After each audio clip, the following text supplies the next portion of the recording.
Hello and welcome to Fogset. I'm Michael Meehan. My guest today is Holden Love, who wants to talk about how women are portrayed in the Bible. And as you know, here on Fogset, we're open to hearing the opinions of others to see what's going on out there. Thank you for joining us, Mr. Holden Love. Yuck. Excuse me. Women in the Bible have done some horrible, horrible things. We can just go through the list, and we knew that Samson, the strongest of the Israelites, had his hair cut by Delilah. John the Baptist had his head taken by Salome, the harlot. Adam and Eve, we'd still be in paradise had Eve not offered an apple to Adam that he consumed under her influence, her feminine wiles. Well, it seems like the book was written by men. The Bible was written by God through man. So no, it was not written by a man. And if God says that women are bad, it's better from his lips. 1 Timothy 2:12 says, I do not permit a woman to teach or have authority over a man. She must be silent. I see. What about a Pilates instructor? Forbidden. How about a chef?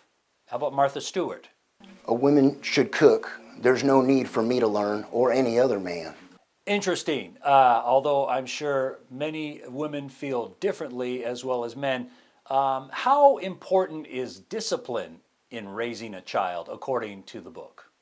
Discipline's very, very important.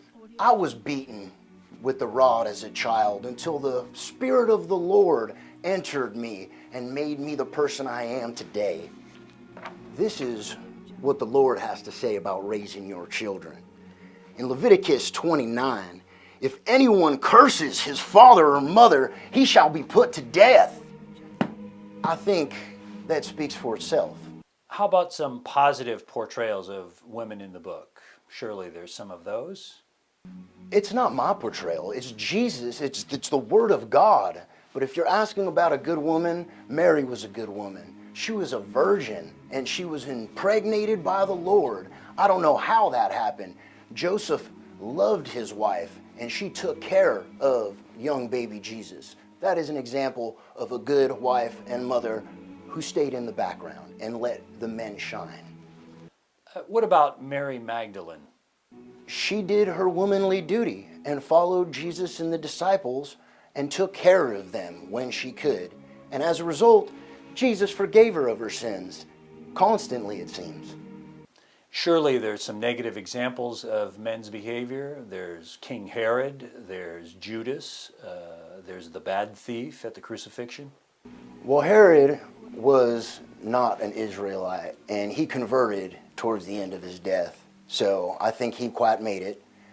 Judas betrayed Jesus for a few pieces of silver, but he repented before he ultimately hung himself, which is a mortal sin, so unfortunately he's out. The bad thief who was on the cross next to Jesus repented and asked for his love. So technically he was the first person that Jesus saved, so he's number one. He's got the best seat in heaven next to the dessert. So Mr. Love, your viewpoint comes after you were subjected to an extreme form of therapy. Well, I went in there as Holden Cox, and I came out as Holden Love. I had to suppress all of my feelings in order to be psychologically healthy enough for the big guy to come inside of me. Full of spunk and the essence of Jesus, I was impregnated with new godly values. Let me read from God's mouth. In Leviticus 20:13, if a man lies with a man as one lies with a woman, both are detestable. They must be put to death.